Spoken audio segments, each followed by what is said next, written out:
Second Life has just dropped glTF mesh import support, the industry standard format used everywhere from Blender to gaming engines. Sounds like progress, right? But the way Linden Lab rolled this out has creators raising eyebrows. Let's unpack why something as simple as a file format could end up shaking the whole economy. For years, Second Life has relied on an older file format called Collada. If you've ever uploaded mesh into the platform, you've probably seen the .die extension. That's Collada. Back in its day, it was fine, but by today's standards, it's clunky, outdated, and not really designed for modern rendering or advanced materials like PBR. Think of it as early 2000s luggage, oversized, heavy, and constantly threatening to burst open. glTF, which literally stands for GL Transmission Format, is the upgrade. It's the sleek, modern carry-on bag that everyone else in the 3D world is already using. It packs all the essentials, shapes, textures, even PBR materials, into a single, lightweight file. That means smaller uploads, faster load times, and a much smoother trip from Blender straight into Second Life. After years of dragging around Collada, Second Life is finally catching up. This is where the controversy really begins. To showcase glTF import, Linden Lab had options. They could have highlighted a Second Life creator's workflow or demonstrated how glTF improves existing builds.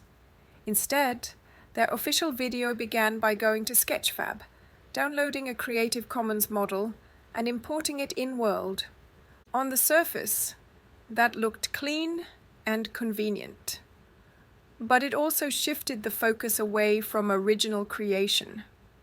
By making Sketchfab the first example, Linden Lab unintentionally framed third-party assets as the default entry point into Second Life. For many long-time creators, that was the moment the alarm bells went off. The backlash isn't about glTF itself. The format is progress. What worries creators is the ripple effect of Linden Lab's messaging. The first concern is licensing. Sketchfab is a patchwork of rules. Some models are free to use, some require credit, others forbid resale. In the official demo, Linden Lab did pick a Creative Commons model, but that detail will be lost on most people. What viewers will remember is the shortcut. Grab a model, drop it into Second Life. That sets the stage for copyright violations to multiply because people don't know any better or because they assume Linden Lab endorses it. And let's be honest, enforcement of IP in Second Life has always been shaky. This just throws more fuel on a long-burning fire. The second concern is quality. Assets from Sketchfab aren't designed for Second Life's technical requirements. They come without physics, without optimized levels of detail, and without scripting. Left unmodified, they create attractive objects that destroy performance.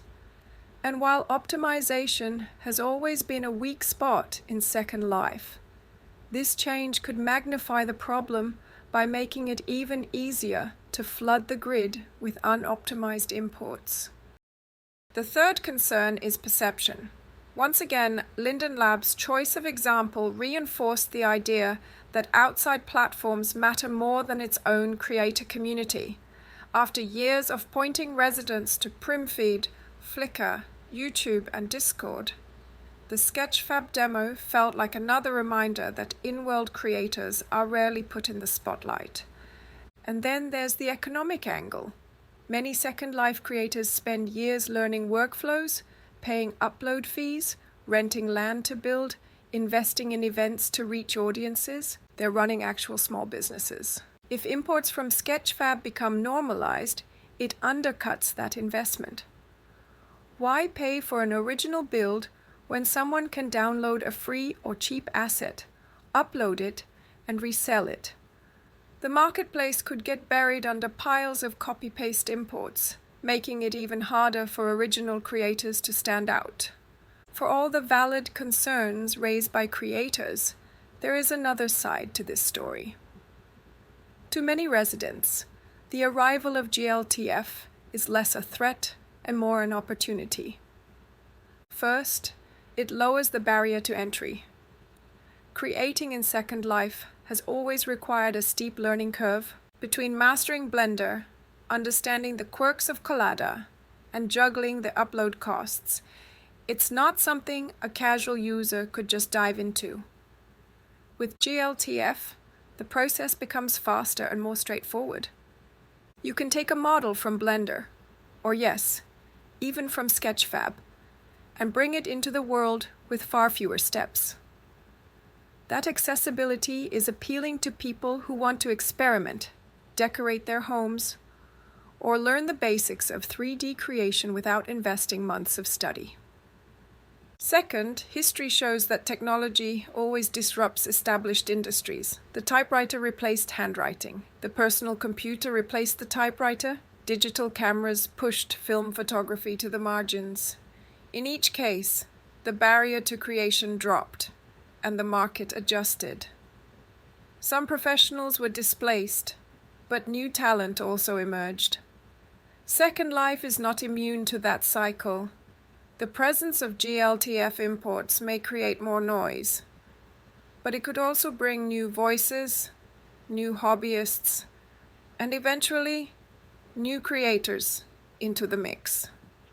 And third, democratization does not automatically mean devaluation. Having easier access to assets does not erase originality. It simply raises the bar. Two people can start with the same model from Sketchfab, but what they do with it, the modifications, the textures, the way they script and place it, still requires creativity. Just as prefab houses didn't kill architecture, accessible assets won't kill artistry. The best creators will still stand out. From this angle, the introduction of glTF could be seen not as the end of Second Life's creator economy, but as the next evolution of it. The key is whether residents use these new tools to enhance creativity or just to take shortcuts. At the end of the day, the real debate isn't about glTF itself. The format is a technical upgrade. It's faster, cleaner, and aligns Second Life with the rest of the 3D world. The real question is how Linden Lab handles the consequences of introducing it. Because here's the pattern. Second Life has always been vulnerable to copyright issues, but enforcement has been inconsistent. If Linden Lab is going to show Sketchfab as the how-to example, then they also have a responsibility to clearly explain licensing, to educate users on what's legal and what isn't, and to actually enforce it when violations occur. Without that, the platform risks becoming a dumping ground of imported content that undermines the work of legitimate creators. Optimization is another area where Linden Lab can't shrug and say, "Not our problem." Poorly made content has been one of the biggest causes of lag in Second Life for years, and residents have been complaining about it just as long. Allowing imports from outside sources only amplifies that. If Linden Lab doesn't implement stronger standards, whether through automatic checks, better upload guidelines, or performance penalties, they'll be opening the floodgates to a whole new wave of unoptimized builds. And then there's the bigger symbolic issue.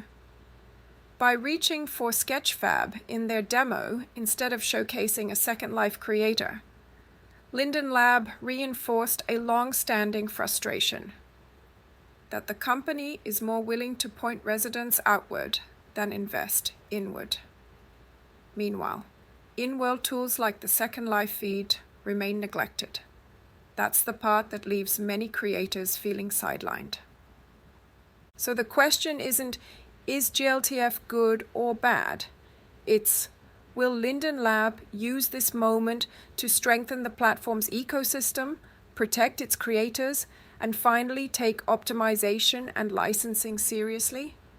Or will this be another example of a well-intentioned feature rolled out without enough thought for the long-term impact. glTF itself isn't the villain here. It's progress, and progress is overdue. The problem is how it was introduced and what it signals about Second Life's priorities. File formats don't kill economies, but careless messaging and lack of enforcement can. Here's where I'll add my own take. Personally, I don't really care how easy glTF makes it look. I don't have the time or the desire to become a creator. I'm happy to throw my money at the people who do, if what they offer is original, high quality, and backed by decent customer support. That's the relationship I want as a consumer. But as I'm rebuilding my Australian-themed sim, I've run into another angle of this. Try searching the marketplace for Australian wildlife or plants, and half of what you find looks like it was built before 2008. I've asked creators for dingoes and other local species, and often the answer is no or maybe one day. That was years ago. So if glTF means I can import a halfway decent Aussie tree or bird instead of waiting years for someone to make one, why wouldn't I? I wouldn't be trying to replace a Zuby puppy, but if that's the only path to filling the gap, I'd consider it. Sure, glTF makes it easier to drag in models. Great. But here's the real question. Is Linden Lab finally going to take responsibility for the mess they've just created? Or should we all just start importing zoo animals and IKEA couches from Sketchfab and call it a day?